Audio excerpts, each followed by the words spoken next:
Hello, everybody, and welcome to the I Am 1-2 podcast with your host, Christopher Cohn. With me, as always, in the studio is the producer, the magic man, the guy at the controls, Dan the Man, everybody. Say hello to everybody, Dan. Hello, everyone. Welcome to the show. Really glad you all are here this morning. Guess what? We have a special surprise to you. There's a guy sitting next to me. Who's this guy? His name's Mark, and he's got a hell of a story to share, and I'm very excited to have him on the podcast. He's one of our great friends, and he's very entertaining. I think you'll agree by the end of this podcast. Mark, welcome to the show. Really Thank you, Christopher. I really appreciate it. It's always nice to be here. Thank you, Dan, for your hospitality. Hell yeah, man. I've been wanting to get you on here for a while, but your life is so good, and you're so busy doing things out there to change and help people that it's like, I got to get on a schedule. We got to pencil this in months down the road. So I'm really glad you finally. Yeah, I appreciate it. And like I said, I appreciate the invite. So we start with the most important question I'm going to ask you today, which is, what is your sobriety date? 1/6/22. 1/6/22. Now, was that intentional after a New Year's, or was that just the way it fell? No, that's not the way it fell. Got sober, started to get sober, and I've been, my sobriety date's 1/6/22, but I quit drinking 12/6/21. But I continued my debacle, and the reason I even quit doing all this was I was facing some prison time. Oh, can't wait to hear about it. We'll save that for later. So it was forced my hand. And then, just one thing led to another, understanding that I had a disease. And, Good. It was, we'll get to I was delusional, so yeah. All right, so let's talk about your growing up, because that's a big part of our story and how that influenced our demons, trauma, whatever we have in our can. Where'd you grow up? Tell us about your family, brothers and sisters and such. Dayton, Ohio. I was born in 1965. I'm the oldest of four, and I'm the anomaly of the bunch. I'm the only one that has this disease, which is okay, grew up, Dad was in the picture, Dad was not in the picture. Mom was an enabler.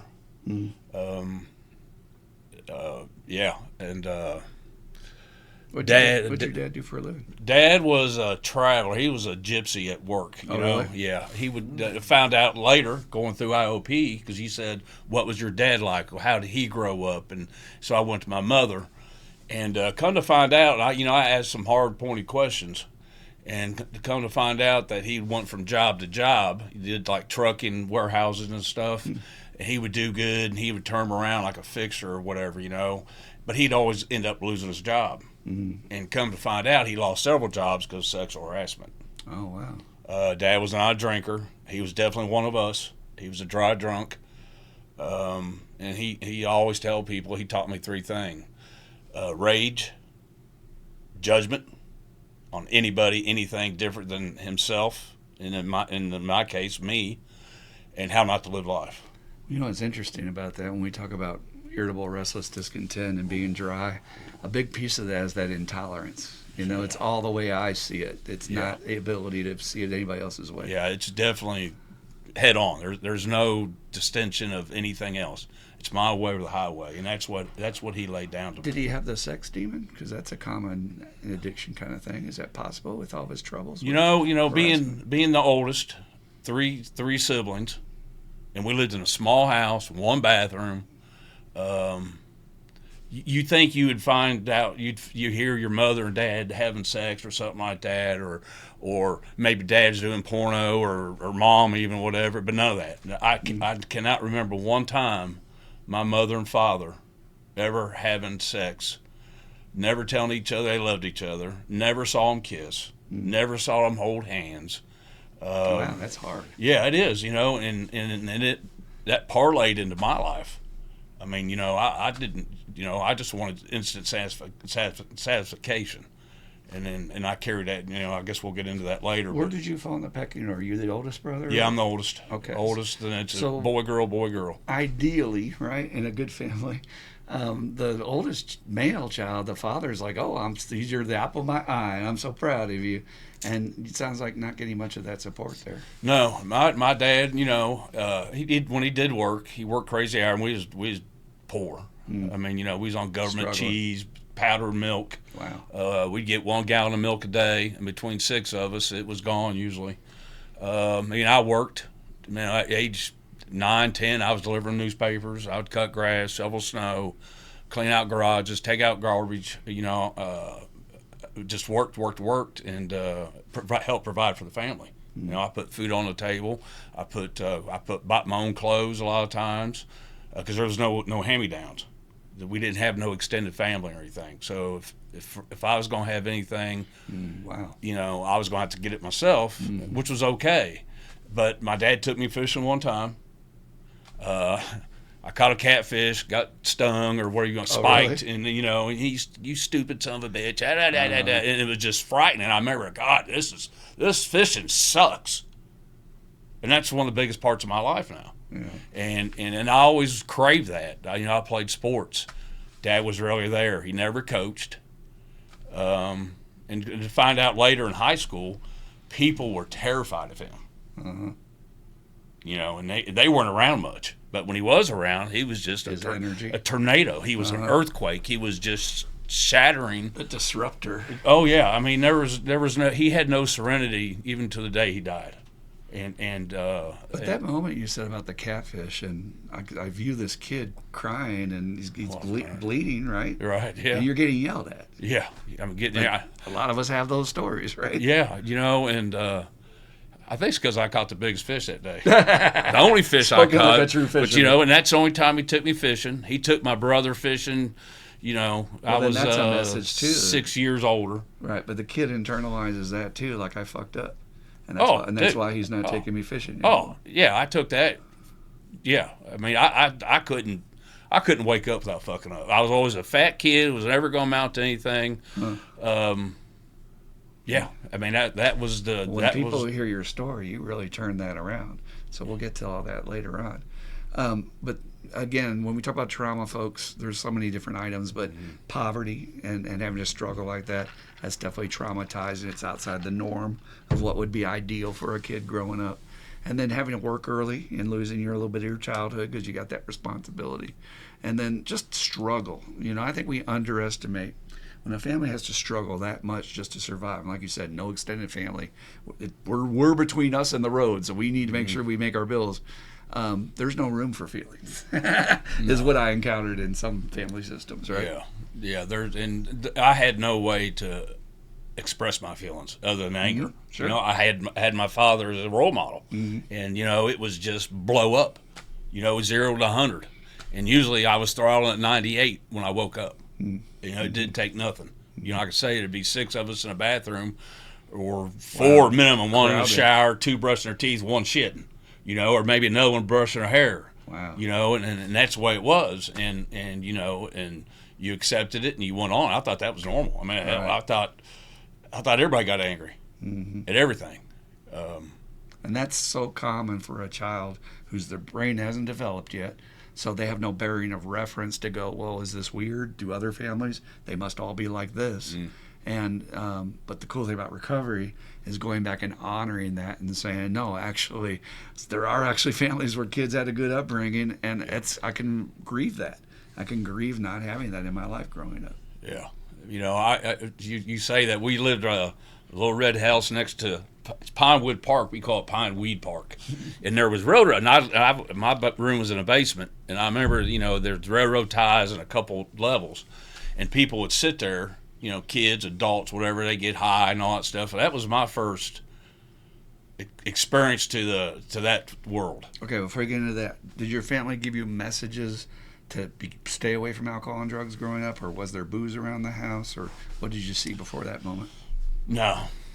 Mom drank half a glass of wine her whole life.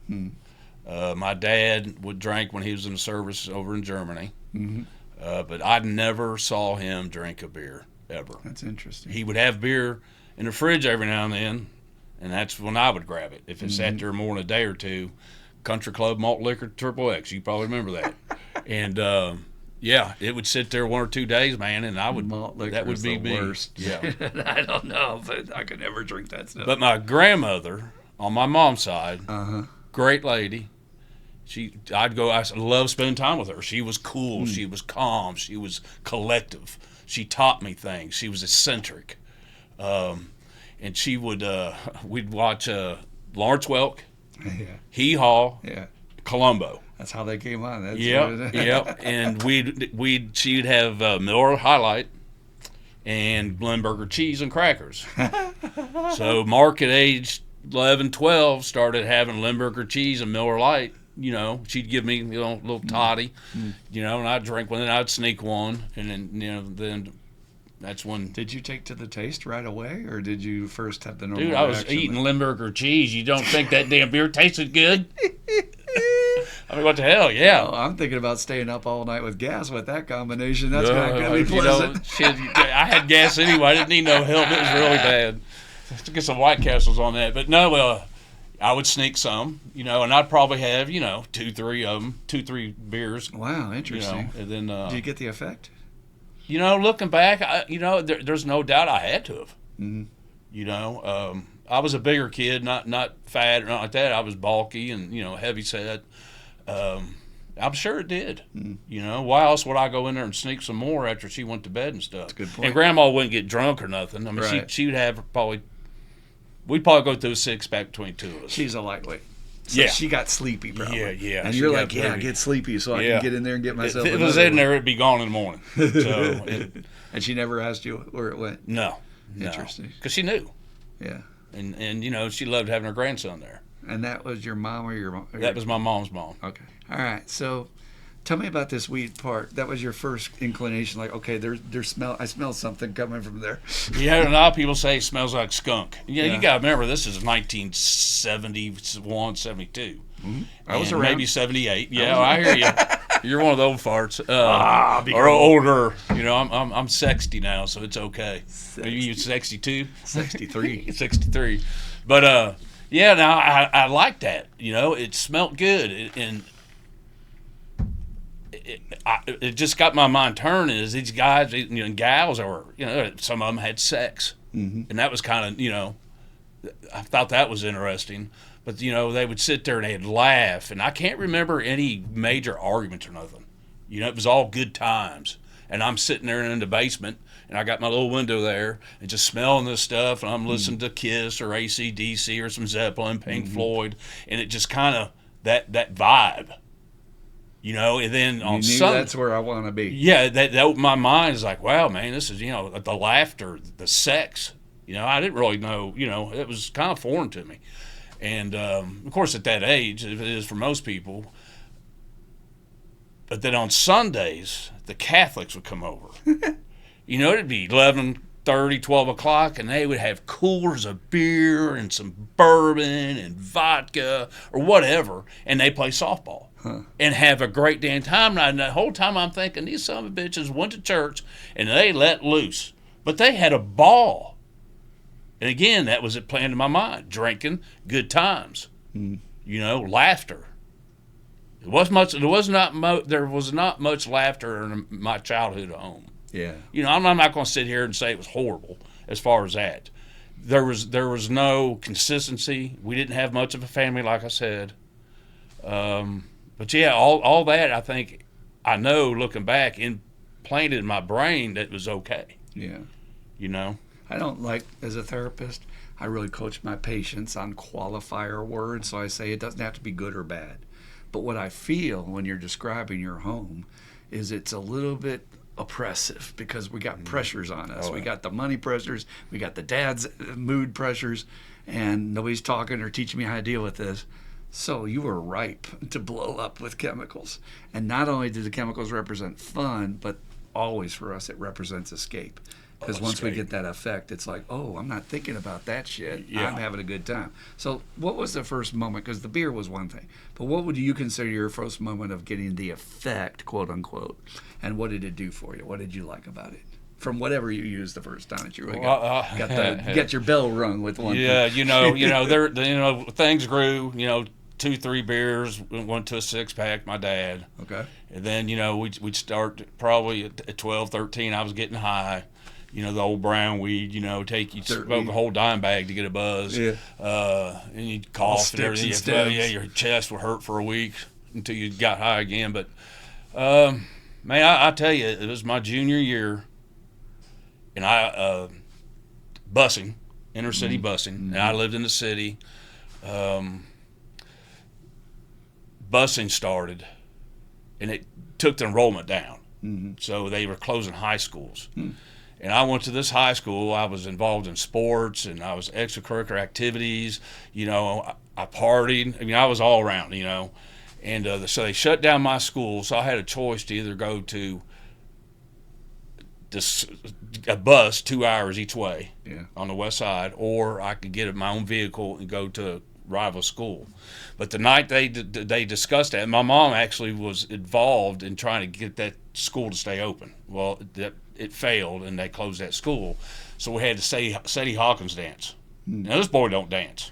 So here I am going to this dance. Me and my buddy get a bottle of Jim Beam. We get a bottle. Dude. Buddy of mine was 17 years old. He had a beard. He looked like he was 40. So, that was not a problem. When you have a need, you know where to go. And, of course, most people, the kids were having Boone's Farm and Mad Dog 2020. I said, no. I said, we want Jim Beam. My buddy drank about maybe an inch of the bottle. And it wasn't going to waste. So Mark had to drink the rest of it. You had in about 45 minutes. You get to. I got to drink it because my buddy didn't want to. That's a little joke. You got to drink the rest. I got to drink that shit. So you're chugging this before you go? I chugged it, man. And I remember this is not going to be good. No, this is not good. And I might offend some people here, but it's your story. It's just truth. It's your story. It's truth. It's honesty. So I go in, and I'm kind of an extrovert with the women. Who would have thought? Yeah, man. Yeah, I was bashful, man. I mean, yeah. So I drank this bottle, and you had to sign your name. And no one asked me. That's the dance where the female asked the guy to the dance. It's at Sadie Hawk. I don't know. I guess they got it down here. I've heard of it. So I drank that bottle, and I remember to this day signing in. The next thing I remember, I'm in the bathroom, the women's bathroom, asking this chick to hold my thing so I could piss.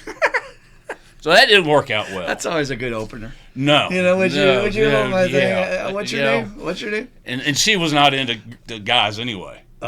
She was one of the first ones I knew, but she was cool. I'm friends with her today, as a matter of fact. And so eventually, that's before it really kicked in. So I walk in the gym where the dance is, and I talked to a few people, and remember what my dad taught me: judgmental. So, and here's my school that my mother went to, that I've gone to, that I was very involved in. So I do my thing. Well, my buddies end up taking me up to the stands, the portable ones they fold out, the wooden ones in the gymnasium. Oh, yeah. Well, I'm getting up there, and I remember just tossing, hurling. Yeah. 10 seconds later, splash! So they'd move me, and same thing for about probably a half hour. Well, the assistant principal comes up, and he's a minority, and man, I stood up. How? I don't know. And he's short. He's like 5 foot. What was his name? Mr. Curtis. He was a black guy with a red head, and he was cool. Me and him always got along.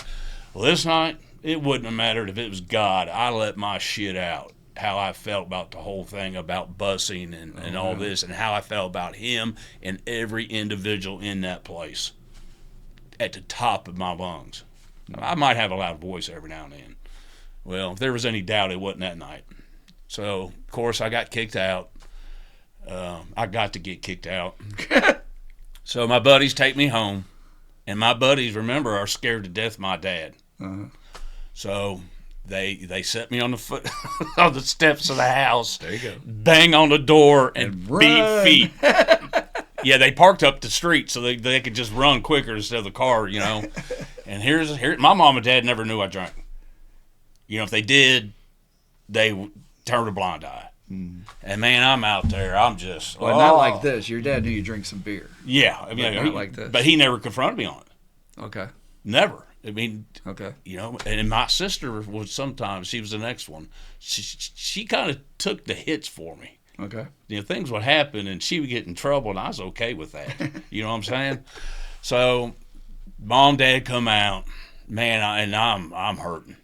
So they walked me up down the street They were good. Dad was good. He they thought I had alcohol poisoning, which maybe I did. So they walked me up down the street, kept me, and I finally got to the point where I could stand on my own. I went to bed, and then my next morning at 7 a.m., I was laying sod.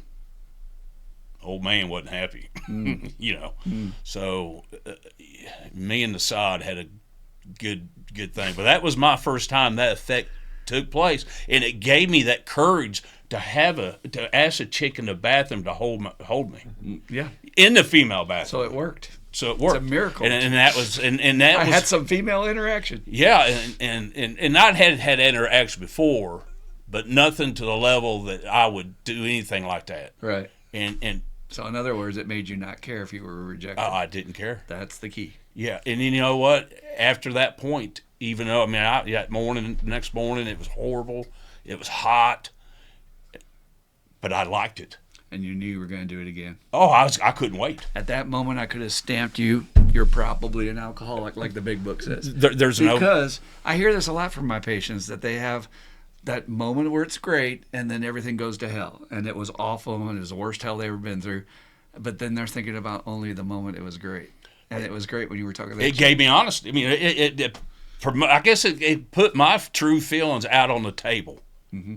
Now, it freed you. Yeah, I got things off my chest I needed to get off, right or wrong, and I did not do it the right way. Well, and I had severe consequences at school, as you can imagine. Sure. I didn't get suspended. That's good. I got paddled the hell out of. Did you? With the holes. Mr. Curtis. He'd swing up, my hands, yeah, man. And it was, yeah. And then I was a talk of the town. But I have one question. I had arrived. To prove you're one of us, was it worth it? Hell yeah. You had to lay side. I got my ass beat. But you know what? We're doing this again. All right. So Mark begins his journey. And I'm going to guess through high school, you've opened the floodgates. So you were doing a little marijuana, a little alcohol. Were you into coke yet and other things? Because that was around back then as well. Not so much. No, okay. If it was available, yeah. I mean, again, we as a poor neighborhood, a lot of us didn't have that kind of money or anything like that. But it's a rich man's a few drug. times, yes. It was that weird evolution when it first came. It was a rich man's drug, and then crack came, and it became the ghetto drug. But I tell you what was around. Yeah. Mushrooms and acid. Yeah, big time. And I had a job. Remember, I'm working. Mark on acid, Dan. Can you even imagine such a thing? Let me tell you about this. All right. So my first true job as a W-2, right, was at a Kohler's. I remember the name, Kohler's Catering, and they catered to the rich people. Mm-hmm. People. So I washed dishes. Mm-hmm. So I do my regular jobs during the week and everything. So I'd wash dishes, get there about 10:30, 11, and I've already got a good buzz on. But about an hour before I'd get there, I'd also hit me some mushrooms or acid, so I could sit there till 4 or 5 in the morning and wash these ungodly dishes and pans, and have to mark these things. And they have to go to the cooler and say, well, this thing's been here 2 weeks, and pull it out and have mold everywhere. And just the visuals was amazing. And it got me through, and the boss would come back, or the supervisor later, God, you got all this shit done, Mark. What the hell did you do? Have your buddy come in and help you? No, man, I'm good. I just got it done. You wanted it done, it's done. And it just drew me. It made me focus. Since you're on drugs, you could have said, well, I actually did have Mother's Little Helper. Yeah, I did. I could have. And his name's Tyler Durden. And, we do not talk about Fight Club, but he was here and he helped me to get this done. You're unusual that way, though, because when I was using acid, man, we're having an acid trip. I'm not doing work. Oh, no. You're out of your mind. No. I'm enjoying the experience of the fucking, It always drew me. With just getting high, just with marijuana, I would. Were you doing blotter or orange sunshine or blotter? Purple dye? Blotter. Okay. The good old days. Good old days, man. Yeah, and that continued for many years, but that's, we'll get to that. Let's talk about the high school years. Were you getting into trouble with your grades? Any interactions with the law, and your parents getting on your back? What happened through that? See, grades, I was BC, cheating in math to pass. It took me 2 years in algebra. Sports, I lettered in football 4 years. Really? What position? Center and nose guard. Damn. We sucked. We were horrible. We played some great teams and we get our ass kicked. But it taught me a lot about life. It really did. See, the center's always, I've admired it as a center because he's got his head down. Everybody else is looking up at what's coming at him, and he's just sitting there going, "Here it my comes." ass in there." I got the quarterback with his hands on my ass and my jock strap, whatever. And I liked hitting people. I loved it. I loved hitting people. And this is it. And looking back and going through what I've gone through the VA and everything. You remember locker room? Did y'all ever have that? Oh, yeah. Oh, my God, man. You get your bell rung and hit that stuff. Coach would say, get out there, say, well, man, let's go, And, yeah. And talking about the law, yeah. Time I was 18, I've probably been arrested 20 times. 20. Every bit. Was there a neighborhood cop that always got you, or was it just? No, it was citywide, countywide. Okay. I was, yeah. So you were a juvenile. Yeah, and it wasn't. I guess it was, grand larceny, grand theft. Yeah. And then I will say this one time, and this is when the neighborhoods were neighbors. I mean, everybody looked after each other. A lot of kids. We go to the Pineweed Park and play ball, do whatever. And it was a neighborhood yard sale. And I got pulled. My dad had a 72 Oldsmobile station wagon 455, and I drove it like a damn Corvette. And we'd gotten in a little trouble and thought we got away with it. I was by myself. I got pulled over, and they took me to my mom and dad's house, to the house, to home. And I was shackled, I was handcuffed behind my back and everything in front of the whole fucking neighborhood. I'd arrived again. Your dad must have been pissed. Oh, I was terrified, Mm-hmm. and then my senior year, we sitting there in front of Burger Chef. Mm-hmm. Did you ever have Burger Chef? Oh, yeah. So that was it's like actually a Burger King. account of my dad's advertising agency. That was one of his accounts. I got to meet Burger Chef and Jeff, and there's a picture of me and my brother with him. Burger Chef and Jeff? Yeah. Hell yeah. So I remember we United Dairy Farmers, UDF. Okay. So we skipped school, give it to that guy that had the beer, right, to go buy beer. I gave him $20 because I had money. This time I'm making $2,000 a month at least, and still my extracurricular activities. So he brings the beer out, no problem. We're sitting there driving around. We got to go back to school for practice, And we drank about probably 20 to 24 beers, and we're in Burger Chef going to get something to eat. Well, cops come up. And I see him in the side view mirror. So I bend over and start shoving beers underneath the seat. Tap, tap, tap. And there's a gun pulled on me. He thought I was reaching for a gun. So that was an eye opener. It didn't stop me though. Yeah. But I remember real bad. It's the first time I've been shot at before then. But I'd never. Yeah, and that was point blank. You mean when you were running from stealing something? Oh yeah, yeah. Oh, look at you. Yeah. Jumping over fences. Couple shotguns, shooting in the bushes. Oh yeah, man. I was going to say, man, the station wagon was way undervalued by people that ain't got no game. Because with the station wagon, what you do is you get yourself some little padding and some blankets and some pillows, and you got a built-in bed back there. Oh, yeah. I'm going to tell you a little secret about this. The cops don't check the back. Like we would be, my little MO, I shouldn't tell secrets, was schools. We would go to like the back of elementary schools and shit. And for some reason, they never really checked that shit at night. And when they did come, we just lay back there and they would search the whole car with the flashlights. Of course, the windows are steamed up. Yeah. And they would just drive off and we'd be going, okay, we're good.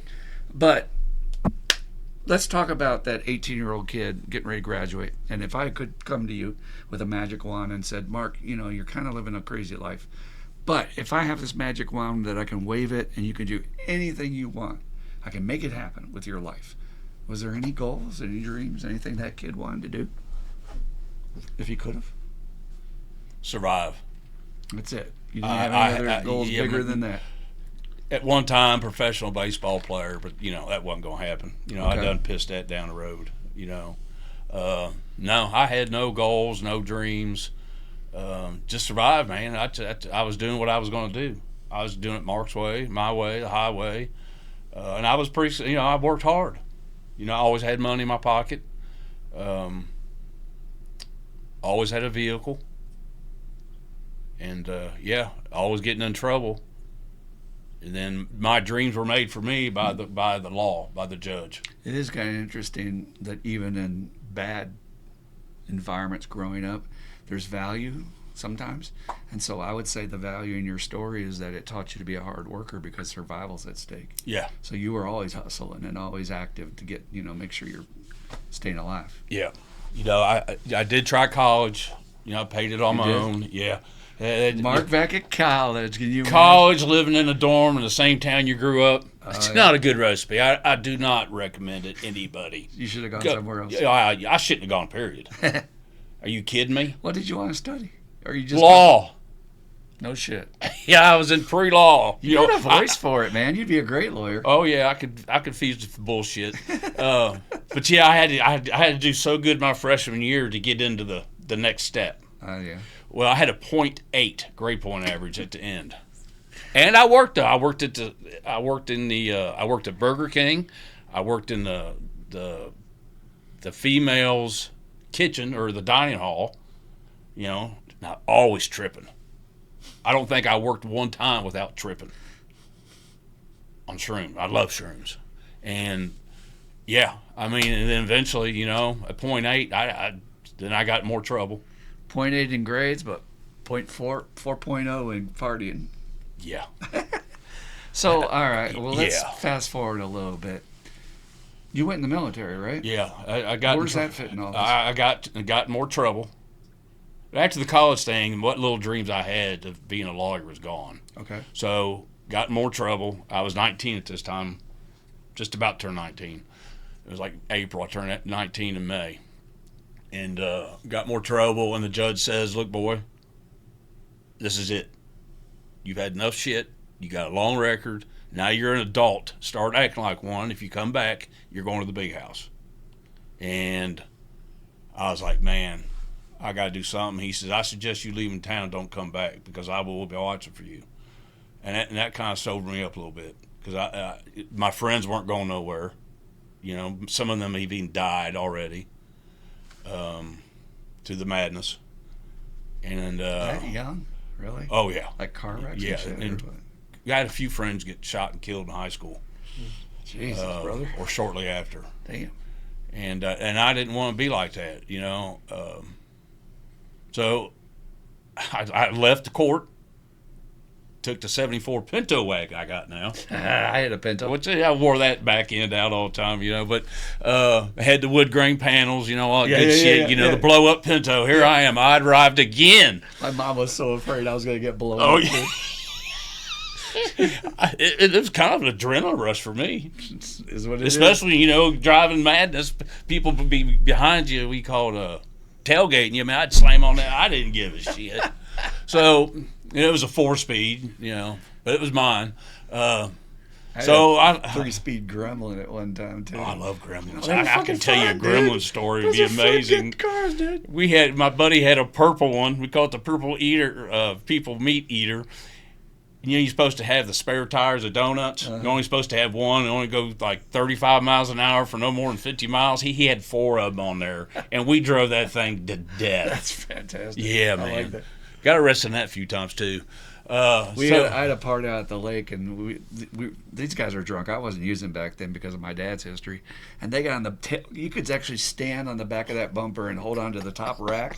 And I'm driving them through the fields. And my dad's a landscaper, so we're going through young trees with branches that are knocking them in the head. And eventually I lost both of them. I was like, You didn't go back and look? No, I didn't go back for them, no.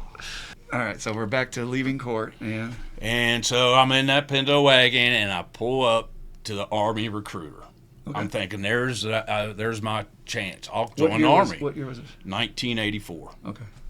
Reagan years. The Reagan years, yeah. We thought we were going to war with Russia back then. Yeah, it was Cold War. Yeah, and They just didn't take anybody then. It was hard to get in, actually. Interesting. Because they're hitting the recruit numbers much like they are now, for Okay. once. So I go in the Army headquarters, or the recruiting office, high as a kite. I mean, I left court, got high. You know, I had a bong underneath the seat. And I go in there and think, I mean, and I'm looking back, how he didn't smell, I don't know. So I was probably just a number. I don't know. So he asked me all these questions. I had my ASVAB scores he looked up. That was all good. And he says, okay, we'll take you. We'll take you. He says, I got 2 questions for you. And I was like, oh, here we go. Have you ever stolen? I said, well, I got a record. Of course I've stolen many times, you know, I'm thinking. Say, yes. Have you ever done drugs? I'm thinking, here in the cut now, yes. He said, we don't take your type. I'm like, holy shit, the Army's not going to take me. So I walk out, and I'm really dejected. I don't know what the fuck I'm going to do. So I sit down in that pinto wagon, hit me another hit, and it was like, oh, there's an Air Force recruiter on the other side of the strip mall. So I go in there, same type thing, da-da-da-da-da. You ever steal anything? No, sir. You ever do drugs? No, sir. Sign here. And they gave me 3 job options at that time: a heavy equipment operator, a cook, and a pharmacy tech, which maybe I should have took. So I'm thinking, none of them things. You'd be dead by now. I was like, oh, yeah. And I'm thinking, what else is available? He said, go open general. I said, okay, what's that mean? He says, well, if you get a job, you have no recourse. You got to take what they give you. Right. And I'm thinking, I got to get out of town. I don't like them jobs. I'm fine with that. I'll do whatever, roll the dice, let's do it. So I joined and had 6 weeks of, they took me about 3 months later, and I just rip and roared the whole time. Rip and roared. And I'll go back to this. It's me, my 2 buddies, and my dad drove to Cincinnati Met Station. And I had my bag, getting ready to get on the airplane. And I get about halfway to the doors at a concourse, and my dad says, son. And that was one of the few times he ever called me son. And I turned around, and he says, I love you. Oh, shit. And I mean, he'd never, that's the first time I remember him telling me he loved me. Now, had he before? I don't know. I honestly could not tell you. So, but when I got on that plane and left and landed and went through that 6 weeks of basic training, that's the most sober I've been since I was 12 years old. Where was that based? Lackland Air Force Base, Texas. San Antonio. And So your father was saying he's proud of you. yeah, I mean, there's no doubt. Yeah. You know, I find it, it's hard for us, right? If we have a difficult, all guys have some issues with their fathers in recovery. But when we have a really difficult relation with our father, I have found in my experience, it's hard to give them credit for anything. But they have their moments, and he was trying to tell you, I support you. And maybe he was thinking you might not come back alive, Yeah, I mean, Once it was, and I found out later when I got my first assignment, after I got my open general job, as a firefighter. I thought my life was, I remember calling Mom, I got firefighter, I'm going to die, and I'm like, I had no desire to be a firefighter. Cop, maybe. Firefighter, no. But it ended up being the next best thing. I mean, it was a great ride. So I went there in Illinois, Chinook Air Force Base, colder and batshit, and did 8 weeks there. Loved it. There were seven of us in our group, in our basic training thing that had firefighter. I was the only one that was open general. Everybody else had it as their guaranteed job. I'm the only one that made it. I loved it. I loved getting close to that fire. I loved the adrenaline. I loved climbing over the ladders. I loved it. I loved taking the Haugen tool and busting through the metal. Yeah. Doing the fire pit. It just did something to me. And even just that ride there. Yeah. You don't know what you're going to get. Yeah. And that adrenaline's pumping. Yeah, it's just every time. So that was about, add to 2. As the time I got home on leave before I went to Germany, it was about 16 weeks of sobriety. Wow. Because you were into it. Well, I didn't have a choice. There was no chance. Yeah, right. But there's this thing when I've had the soldiers in group talking about when you're in theater and or training, you're so in the moment and doing that, you feel a sense of purpose and you have a sense of meaning, and it's fulfilling you and it's exciting. It's adrenaline. It's almost like you don't need the drugs. No, that's there's no doubt. It filled that void. Mm-hmm. You know, I was doing something constructive. I had goals. I had dreams. I actually liked this job I was thrown into. I thought I was going to die at, and then I'm getting ready to go to Germany. I've always wanted to travel. That was one thing. That's I did want to exciting. travel. Never thought I'd leave Dayton. Our summer vacations was going to Columbus, Mm-hmm. an hour away. Mm-hmm. And then, God forbid, we go to Maine, where my dad was from. It's a nightmare hell of a drive. An hour is one thing. That's bad enough. With my dad driving all the way to Maine, I could write novels, you know. So I got to leave the country. But when I got home, I had about 10 days from Chinook Air Force Base, Illinois, to go to Germany, and it just happened to be on my birthday week. Oh, here we go. And my buddies were ready. So, yeah, man, I ripped and roared it for a week and a half.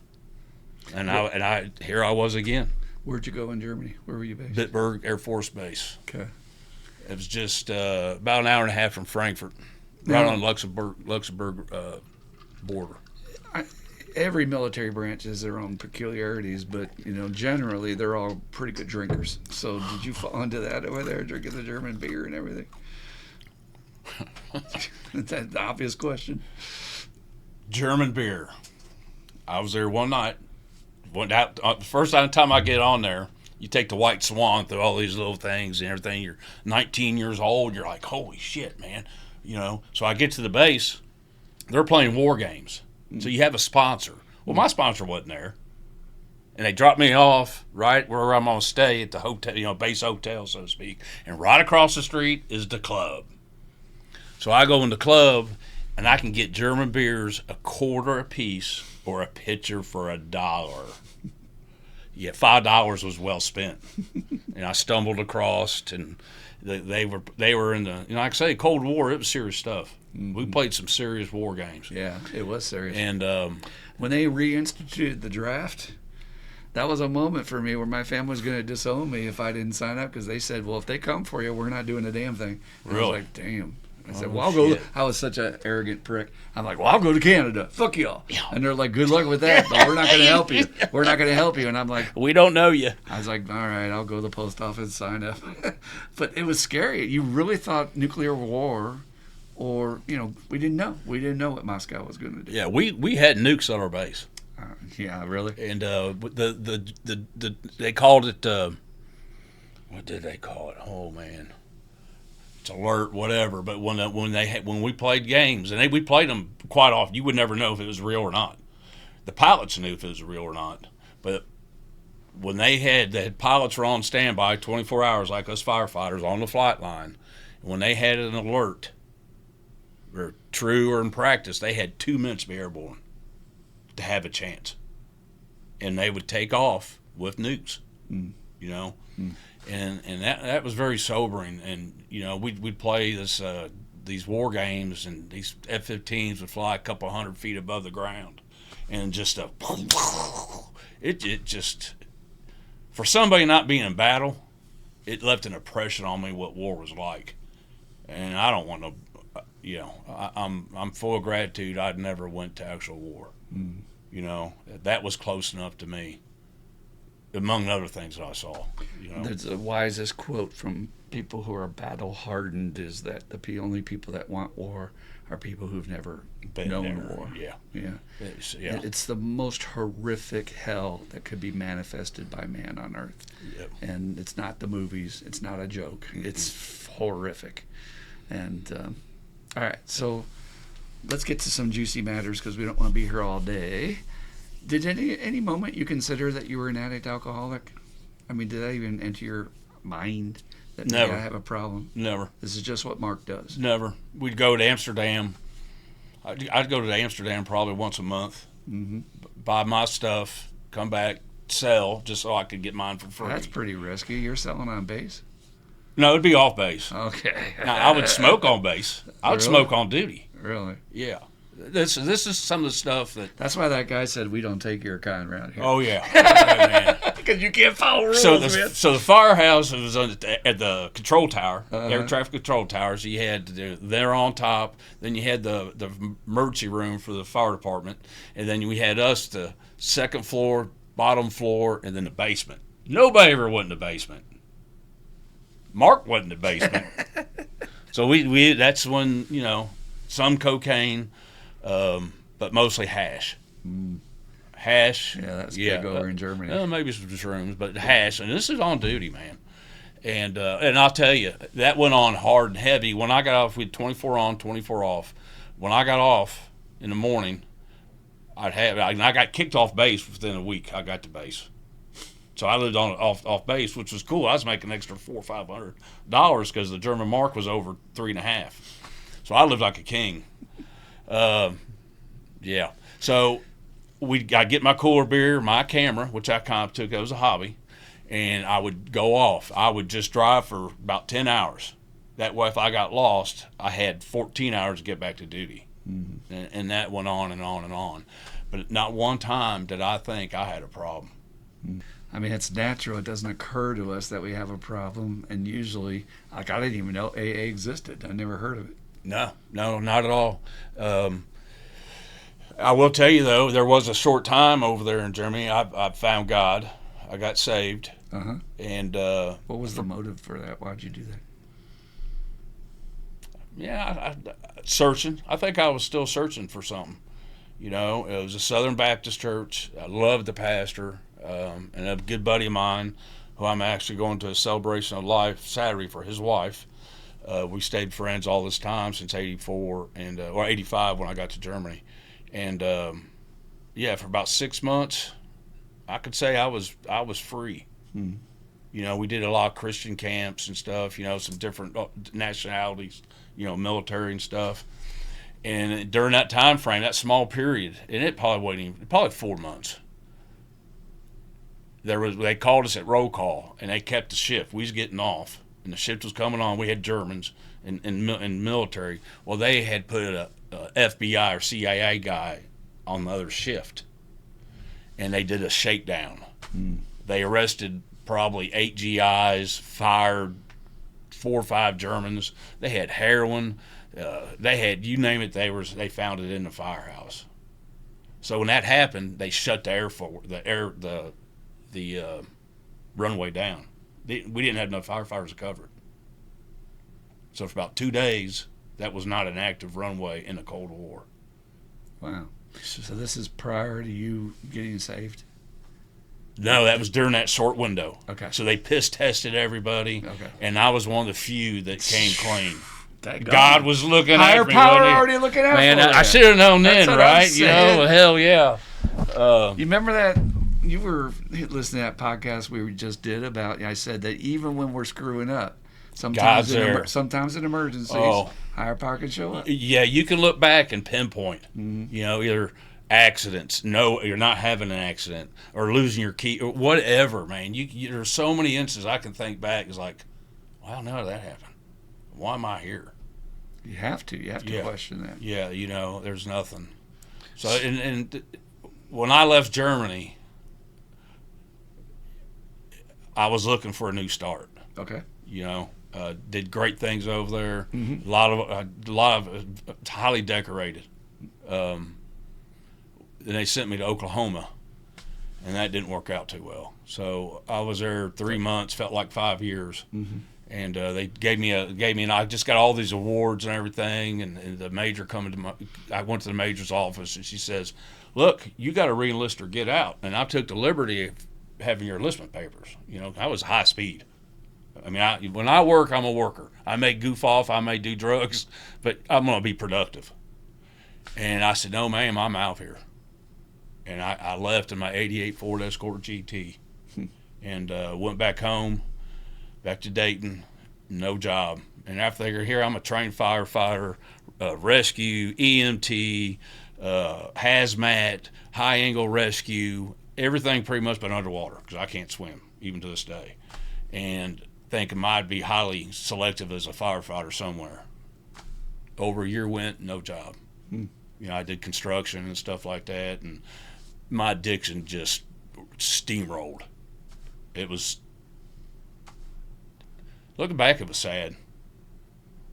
And it got to the point where I had repossession papers. My escort. This is 1988. I mean, nothing, man. I was a train wreck. So I packed up my duffel bag, and me and my best friend were going to go to Jacksonville, Florida. I was going to take that Escort GT on the beach and burn it and walk away and start life in Florida. That was my plan. That was as best as it got at 22 years old, or 23 now. And right before I left, this buddy of mine, I'm going down for that celebration of life, Kevin Baylor, called me. He says, Mark, they're hiring firefighters at the Air Guard base in Louisville. I say, job? As a firefighter? Hell yeah. I ain't never been in Kentucky. I thought everybody lived in fucking mobile homes and shit. That's no kidding. I mean, there's that stigma, So I come down, I interview for the job. I get the job when they went from the F4s to C-130s. Worked there 4 years. Got married, had a child. Summer, she's my oldest. And then I lost my job due to layoffs. Uh-huh. And this is a state job. So the state job sent me to out there by KMI was Johnson Breckenridge Prison for Kids, juveniles. Oh wow! What a depressing year that was. And then when I'd get off, my wife worked a crazy shift at the hospital, so we never saw each other. And it wouldn't have mattered if we had. It was a horrible relationship. So I'd get off work at about 11 o'clock, go to our place pub, Mr. G, something like that, and just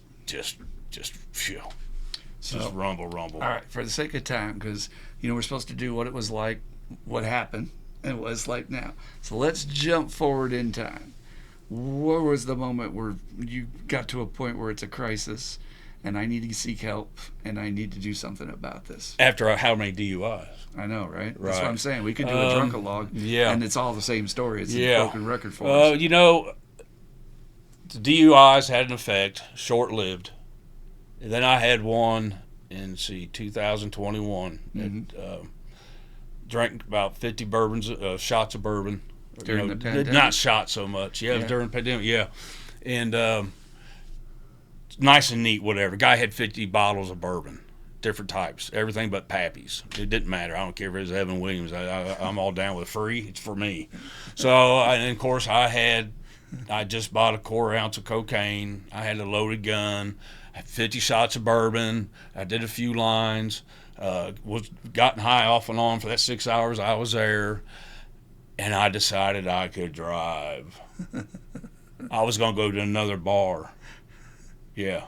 I just flashed in my head the movie Boogie Nights, when they go to that coke dealer's house at the end, and he's waving the gun and he's doing snorts and shit. That's you. Yeah. And then you decide to drive. I decided to drive, and I got there's some things that happened to the intersection. Long story short, I rear-ended this woman. Mm. She came out, and I'm an empathy firefighter for 21 years of my life. Saved a lot of lives. There's many I lost. And I asked her if she was okay. And she said, no, fuck you, motherfucker. And man, remember I was in rage still, And I went to 0 to 100, and I called her a certain word, and she bear sprayed me. A whole thing. And I went down. Now remember, I know I'm going to jail anyway. I've got a gun. I've got a quarter ounce of powder. I've got some other stuff in there. Why would I want to raise hell? Of course, who knows? I was going to do it anyway. You're fucking out of your mind. So I'm in there, and I'm running around this intersection down there in Crescent Hill. Cobblestone somewhere. I'm in flip-flops and shorts in December. Falling down. I'm trying to chase this woman. I run into chasing her now. I'm trying to chase her. My head's this big. I can't see anything. I run into a metal pole, about to knock myself out. My shoes come off. I'm running around. I'm making a scene, apparently. And all of a sudden, this person grabs me and sets me down and says, I need you to breathe into this. And I just remember, I'm not breathing into it. I can't see it. I'm not putting my lips on anything I can't see. And I don't know who you are anyway. And the guy goes like this. He took my hand on his badge and says, That's it's okay, and I'm here to take care of you, And I says, look, just take me to jail. I'm not walking. Obviously, I can't see. So they took me downtown, and that's when my night got worse.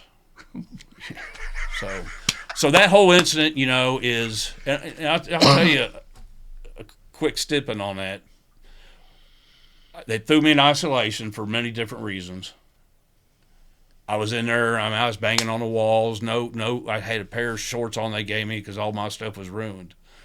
No phone call, no nothing. But after about 4 hours in there, the lieutenant, who I'd called many derogatory names, had no reason to be nice to me, reached out to me and says, "Do you know a Doug Marbury?" And maybe I shouldn't say names. And I said, yeah, he's a good friend of mine from the fire department. He says, well, he says you're a good dude. What the hell? I said, well, this is not me typically like this. And so he says, well, she says, if you act right for a half hour, I'll let you out in general population. I'm thinking, I'll do anything to get out of this thing. I'm starving, want to make a phone call, So they finally let me out. But to get back to this guy that did that for me, just recently, about a year and a half ago, hit a car by the airport, and he was drunk and killed him. Oh, no. So, just kind of ironic that even with me in the situation I was in, didn't help him. Yeah, but what's ironic to me is that he was one of us. Oh, there's no doubt. And, but we look out for each other. Yeah. You know how addicts, when they're out in the streets, like if somebody passes out, they're going to pull you off. They're going to look out for each other because nobody else gives a fuck about us, right? Yeah. So back then, there's part of his heart that's like, he didn't understand it at the time, but he's like, this is one of my fellows in distress. I want to come to his aid. I mean, we was a firefighter brother, what a story. in a union. It was, but it's just this disease is so devastating, and when you're on a roll, it don't matter. It was my way or the highway, and right. But still, that incident didn't lead you to my group, though, right? Oh, this is yes. Okay, oh, that yeah, did lead you to that my was group. what Okay. led to me. 6 DUIs, 3 DUIs, and I was facing prison time because of the felony and the drugs in the car and all that stuff. So I come out of jail, mend things with the future wife. Which, that And was. she's still married you. Yeah, she still married me. God bless her. Yeah, God, yeah. Oh, boy. So, go to the lawyer's office Monday morning. He says that you need to do this, this, and this. I might be able to get these felonies off of you. And I'm thinking, I'm all ears. What do I need to do? Getting treatment. Start going to meetings. Don't get in no trouble. Yada, yada, yada. And that's what I did, and that's what led me to you. But that first month, I was still using. Hadn't drank. Still have not drank.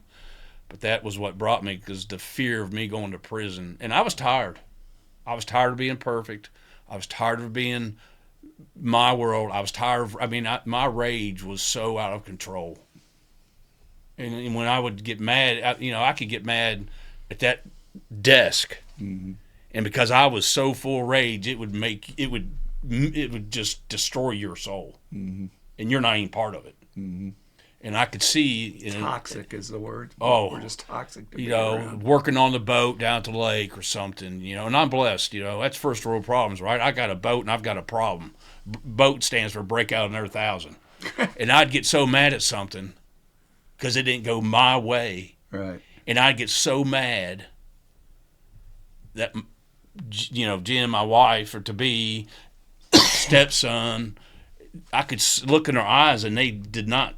I could see their soul. I can't. I don't know if you could describe that or not, man. The rage was so out. I've been there, and it broke people. To me, that's what a bottom is.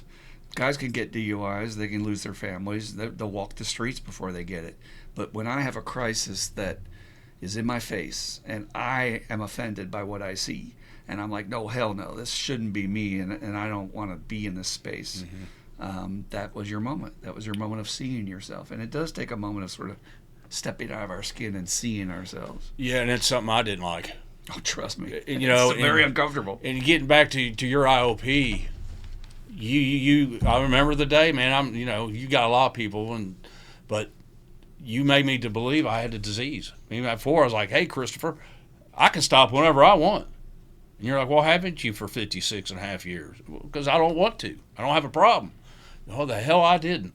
And then you said, when you said, where are you at? A mental hospital, I'm thinking, this ain't the first time either. And that's just something I've just realized. I've been there before. It was time to grow up. And I'm so thankful. I'm thankful and full of gratitude that I'm an alcoholic. What's interesting, though, from my memory, is that you did come in spitting nails. But I think it surprised you that I accepted you where you were at. I think you wanted me to fight back. No. And I didn't fight back. I was like, I got no argument with you. I think you're right exactly where you're supposed to be. It's okay to be angry, right? And if you would have, I probably would have never gone. No, I probably would have went to jail. You just shut down on me. Yeah. Then the other moment came, though, because you had relapsed and you weren't going to come back, from what I understand you said. But you did, and you expected us to beat up on you. So do you want to tell that moment? Because I think that was one of the most embarrassing things. I had to come clean. And even though I was resistant, I was respectful to you, I think, for the most part. I listened. And then when I came to that first thing in the morning, I was always active, I got something to say. I got a burning desire, whatever you call it. I've been using whatever. I've been lying to y'all, and I thought it was going to be daggers. And, man, it was nothing but love. Went to SU, Spiritual Underground, that Tuesday. Nothing but love. And I thought I would be chided from hell. And that there was probably the turning moment as far as it's okay. These people understand me. I'm not alone. There's love. There's no judgment. Where else can you get that in this world? Nowhere. I mean, people relapse. It's okay. It's part of it. We're sick, and you start using these tools. You gain these tools. You start gaining, recoveries about what was lost and what was never going to be. Mm-hmm. And I've gotten a lot of that, and I'm grateful, and I want more. I love what you said about I'm not alone, and when you're out there dying in that isolation of addiction, it feels like you're the only man on earth. You can't reach out. You try, but our reaching out is I'm going to break this desk apart you talked about. I'll take an axe to it, and they don't realize I'm screaming for help. They're just in horror going, what's wrong with you? Yeah, running. But I'm hiding. sitting there asking for help. They don't realize that. So I want to also talk about you meeting your sponsor, because I really think that was the final nail. That really took you to the next level. That kept you around. Meeting Travis M. I couldn't drive. Well, we saw each other at SU and everything. It come down in aftercare. I had between three people. It was in SU. It was going to be Dan. I was going to ask Travis or Shane, but Travis just was the bad cop. And I was like, that's what I need. I need somebody that's going to step on my throat. So we met down at the coffee shop, and I walked. No, my wife dropped me off, or girlfriend at the time. Dropped me off, had coffee, whatever, and he's telling this is the rules and stuff. And then, I thought it was funny to the point that I thought I was doing good. So we get done. He says, pray on it. And if you're still interested, call me tomorrow morning. So I'm all in. I'm like, hell yeah, man. I like what he said. And he started to get up to go to work. And I said, no, you need to sit down. I got questions for you. At one time, I thought I was looking after my own recovery. But now I'm looking back. It was my fucking ego. Yeah, I know. My ego. I know. And you didn't see it at the time. This is just recently. I know. You've been praising yourself for that for several years. I know. But I didn't for the wrong reason. I didn't want to disabuse you of that notion that you were. So you've been laughing at the whole time? Well, a little bit. But what I'm really laughing at is I cannot imagine the look on Travis's face as he's standing there looking at you like, really? Well, I got a phone call. He was still in the truck on the way home from. Oh, was he? You ain't gonna believe this. See, then I'm telling you, it's probably been 3 or 4 months ago. What do you say? I turned myself down while I'm down here so it doesn't end up accidentally making noise. He said exactly that. He said, I met up with this Mark, this dude, and then we do the little dance about who we're talking about, yeah, man, I know who you're talking about. You ain't going to believe what this motherfucker did. And he went on, he said, he spun it around, turned around, he's still going to interview me, and it was a how day, but we did kind of, and I did, Travis will tell you that I said, I like it. It shows me he's serious about it, man. He didn't just walk off with like, okay, yeah. And so, yeah, but I did catch you back into that. What did you ask him? What's the main thing you asked him? How long you been, what was your drug of choice, Okay. your sobriety date. Qualifying him. I said, you got kids? Are they in your life? You got a job? Which I know he did, but is it a stable job? You got a job. I mean, you got a house, or I just wanted to make sure he was stable, or not. Yeah, man. The guy's all tatted up and other stuff, and he talks a lot like me, cussing and stuff, and direct, and you know where you stand with Travis. But I wanted to make sure he could take me and save my life. Mm-hmm.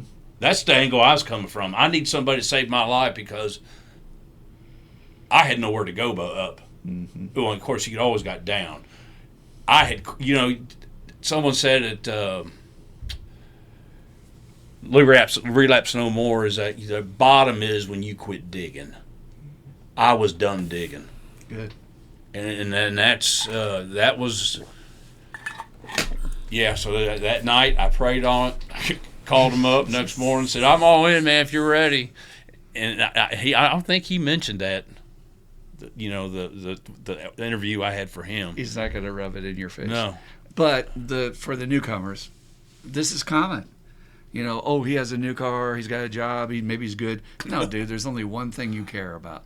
Have you done this work, and did it work for you? I need to know if you can teach me, because you're no good to me if you're just talking. I need to know if you actually walk through this. That's the only question you need to ask a sponsor. That's so great.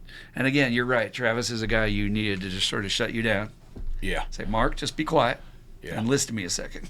And he saved your life. And I walked home because I couldn't drive. But do you have a job? But he had a job, and I haven't had a job for 21 years now. But now I look at that, it's like my fucking ego was that big, Christopher. I know. Is that some shit? And it took me years to understand that. You should have seen me in my first treatment center trying to explain to them, no, you don't understand. You got the wrong guy. This is a mistake. Yeah. And they're just looking at me like, you got the problem. Don't you know I arrived 30 years ago? I got no job, no prospects, no money in my pocket. I don't even have a coat. I didn't bring a coat to Minnesota. And this counselor is listening to me spew my bullshit. Ego bigger than Texas, bro. Oh, man. I understand. With the things we do, but there's a way out. And that's what's... Thank God for that. And so let's talk about that, what it's like now. You went through the steps. Anything you want to say about the steps to the newcomer about what it did for you? It honed in that there's hope. And again, there's others like me. And in that book, that big book, that first 164 pages, and you say I believe 36 pages even. You break it down smaller. 30. And people say work. I look at it as an experience, as whatever. Work is, because people come in broken. The last thing they want to do is work. But you do it, and you get in touch with your inner self.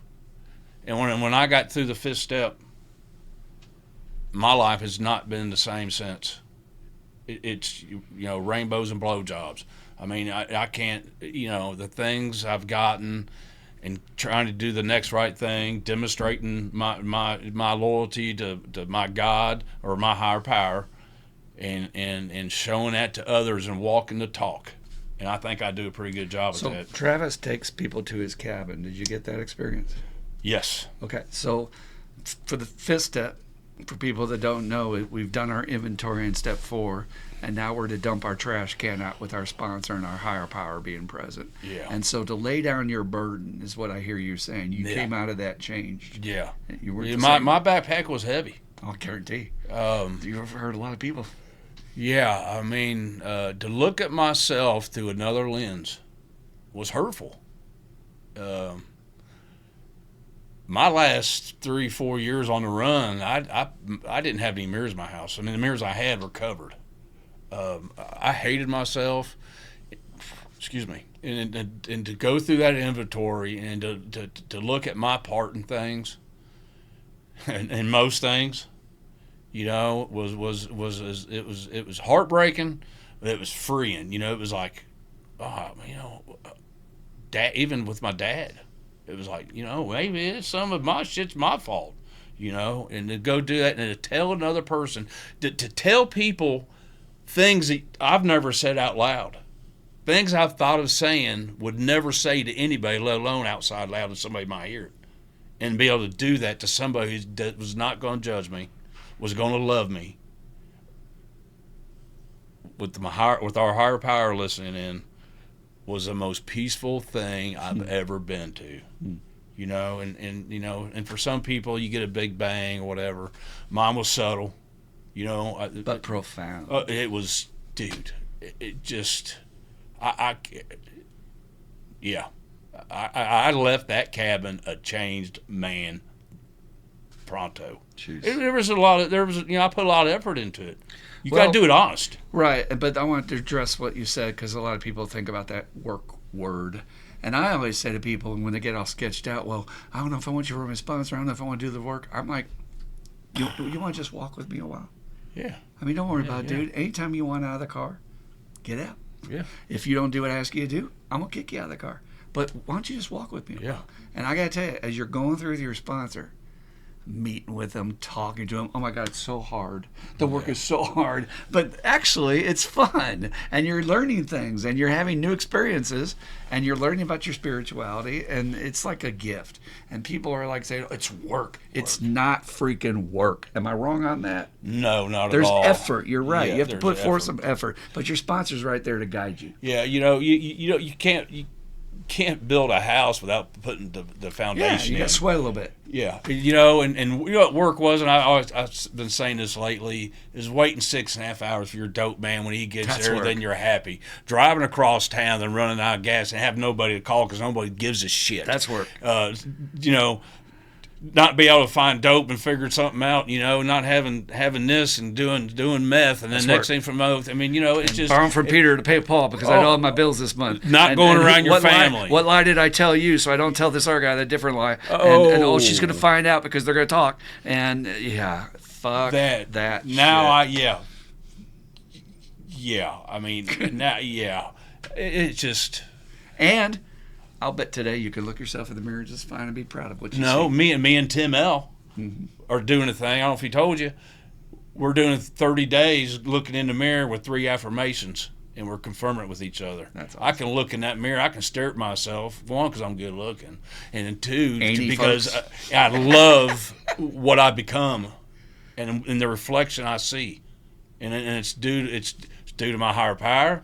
It's due to my sponsor. It's due to myself.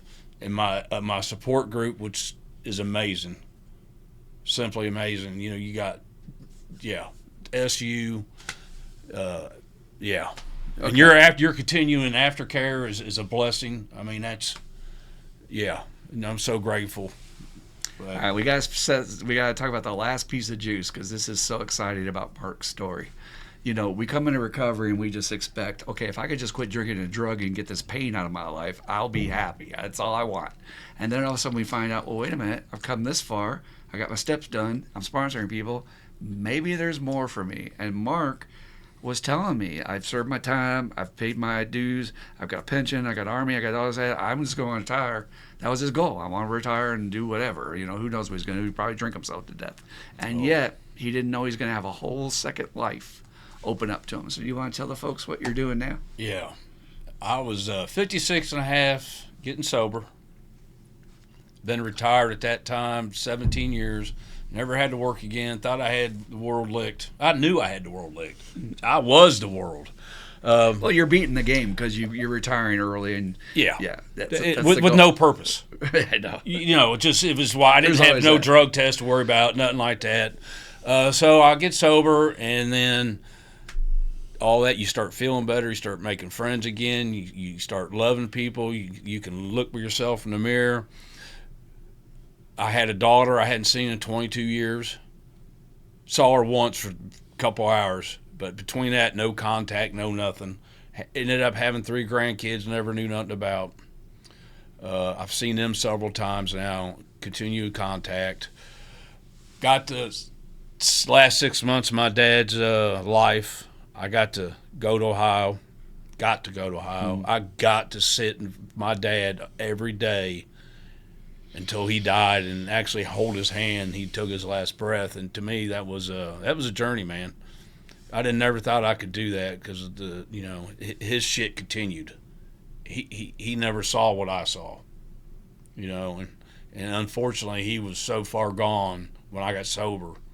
I mean, he knows now maybe, but I got to do my amends and stuff, and I feel for him. This is something he could have used. There's no doubt. Ended up going back to college, be a social worker. Me a social worker, a hateful son of a bitch. Intolerant, yeah, impatient. But man, I love everybody now. I don't have no judgment.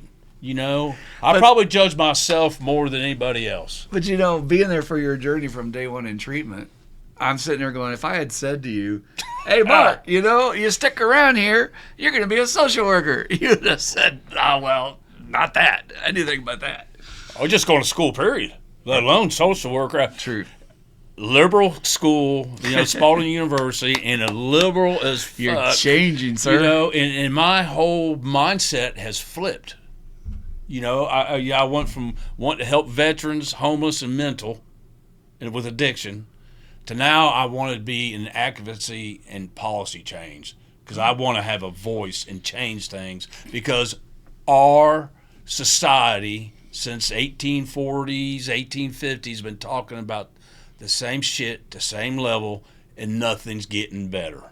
And it's bullshit. It's time for people to wake up, and that's I have dreams now. I have purpose. You would have told me that any time in my life, just 2 years ago, I would have said you was full of shit. And I graduate in this May, God willing. That's awesome. And they want me to run for president of the student board or whatever. You can imagine that shit, man? You're the old guy. Yeah, I'm the old guy. Yeah, I'm 60. But then I got married. Yeah, but hold up. I got to touch on this Okay. because my buddy Mike, who I found in prison and had 63 felonies, never getting out, walks the earth a free man today. He's completely off paper. There's no record of him, and he had horrible records like running over police with his vehicle, and he fought every time, but it's all gone. He became a minister, became a therapist. Wow. And then the killer one, though, which I saw a picture of you doing this, he was on the floor of the Senate in Frankfurt advocating for voter rights for felons. And Hell so yeah. here he is addressing the assembly. I'll be And there. you've got a voice. Yeah. You've got a voice that makes people listen, bro. That's kind of where I want to go. And I gotta tell you, it's stunning when you would get exposed to real information about history and the way things work. Generational wealth. I had and policy. da-da-da. I had Yeah. policy as part of my master's, and you know so much more than the limited view they're selling us on TV about you should hate these people or you should hate those people. It's like, no, it's actually the rich. It's all the rich. Yeah, a lot of it's policy. I mean, and like you say, you mentioned earlier about going to war. It's in Washington or It's policy. in Russia, wherever they do Moscow. I mean, it's just it's people who don't know their head from their ass. Correct. It's people in there. They're in the Senate for 40 years or whatever. They just lost touch with society, and but that's what I want to do because the veterans are so. Well, we can go down a rabbit hole with that, but that's how much my mind's been twisted. Each class, each course, each day, I see more on the horizon, and it gets me excited. It ain't fighting that fire no more and getting that adrenaline rush, or cutting a roof. With the flames whipping that at you, that was fun. Scary shit sometimes, but now I want to do this to save people's lives, and I think I was put on Earth for that reason. I really do. And if you look at it, I used to think it was sad it took so long, but that's my journey. Yeah, God had a plan. It is. We can go back and say how many times I shouldn't have been here. He's got a journey for me and a purpose that I never thought would ever happen, and I'm gonna ride it out.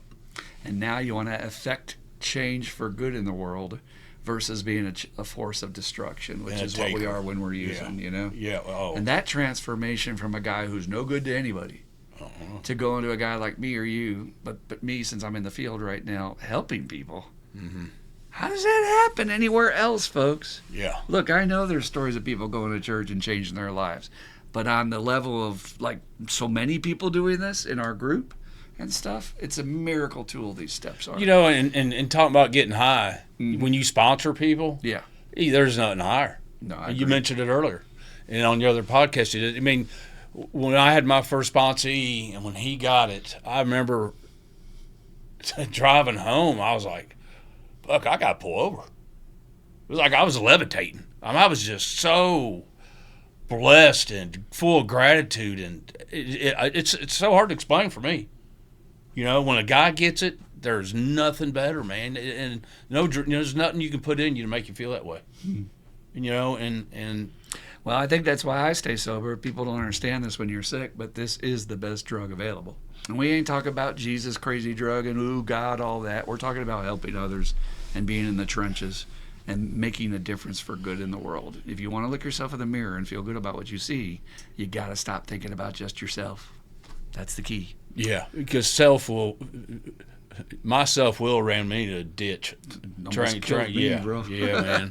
You know, I wouldn't be alive here, and I'm sure you wouldn't be, and many of us. And that's not the point. The point is, start living, quit dying. There's another life out there, and it's not hard. Is it difficult?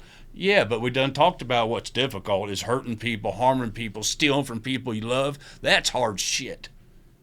You know, when you lose your self-respect, and then you get to the point you can't look in the mirror, you can't find your next meal. That's hard shit. Mm-hmm. You know, and you get sober and you get clean. You know, there's not a promise that you're going to be rich or anything, You'll be rich inside. but you'll be rich inside, and you can look yourself in the mirror, and you got people who help you stand up on your feet, help you get jobs. And, you know, I can't guarantee anything, but I guarantee you as much as I can that your life will get better.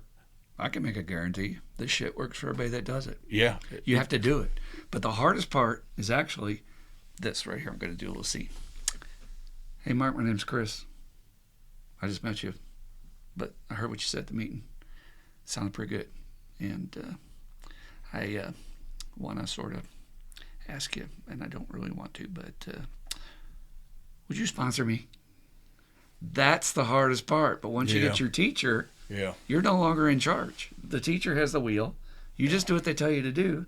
It's relatively easy. Doing the steps is easy. Just do what your sponsor tells you to do. But the hardest part is being willing to ask for help. Yep, that You willingness. got to ask for help. Because you're powerless. You can't beat it on your own. No. I ain't met one person ever that was able to beat it. You know, I wouldn't. Yeah, I went through, you know, the first time I went through treatment, come back out, and, you know, I thought, 30 days, 3 weeks I was back out, worse than before. And, Of course. And, you know, I wish I would have done it then, but I can't go back. And again, that's part of my story. And the story keeps getting better. And I can't wait for what's on the other side. Just like doing this. If one person can watch this, my silly ass up here, knowing what I've been through and just a small part of it and what I'm doing and going to do, just do it. I mean, if it just helps one person, man, it's worth it. You know, and that's that demonstration. Mm-hmm. That's that participation in your recovery. Mm-hmm. If you just go and you can get sober and clean and go to meetings and not participate and stay sober, but are you happy? Are you living? And that's what I'm doing, and that's what I encourage anybody to do is just start, hold on to somebody's hand, whether female or male, and start getting busy, man. It's such a ride. Go to Colorado. Oh, who thought? Yeah, man. Couldn't say it better myself. Dan, do you have any quick questions for Mark at the end here, and then we'll wrap it up? I don't have any questions, but I do have a couple things I would like to say. Oh, The common denominator, and you hear it over and over, and you know I've done a bunch of these, and I did one last night with another man. Is this thing where this recovery gives you purpose, and that purpose puts juice in your life, and that's what we're fueled by. You know, and purpose, you know, and I think we have some purpose needed before. We just didn't ever know how to find it, and this actually gives it to you. And I hear that over and over. Over the years, Mark has always been infamous for making up words. Oh no, here we go. You might have heard him, folks. A couple of interesting twists. Actually, and maybe the education, maybe school, because I know you talked a lot of funny stuff in the beginning of it. Education. I'm Rodney Dangerfield. Yeah. Come on.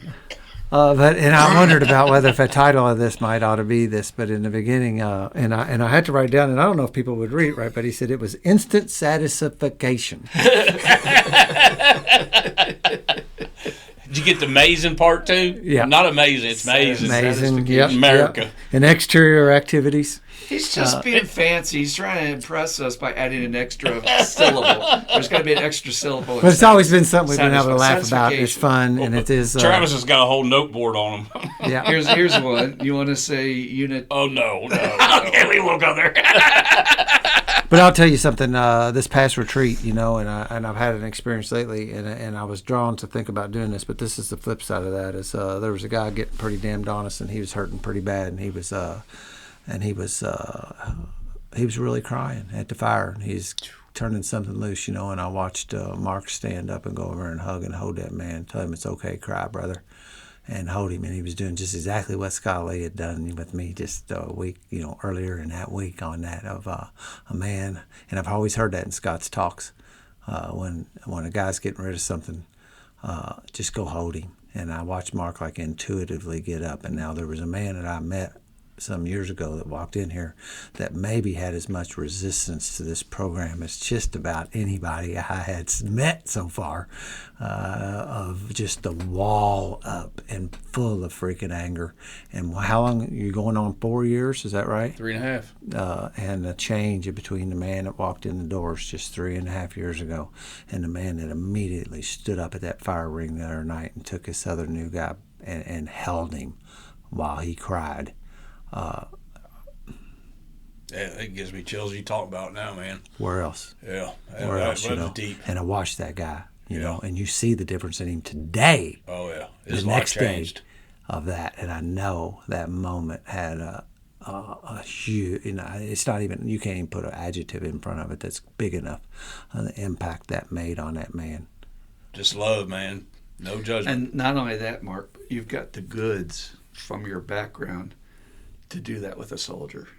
And you're going to be so valuable for that, because that's what they need. And that's the antithesis of what they've been taught.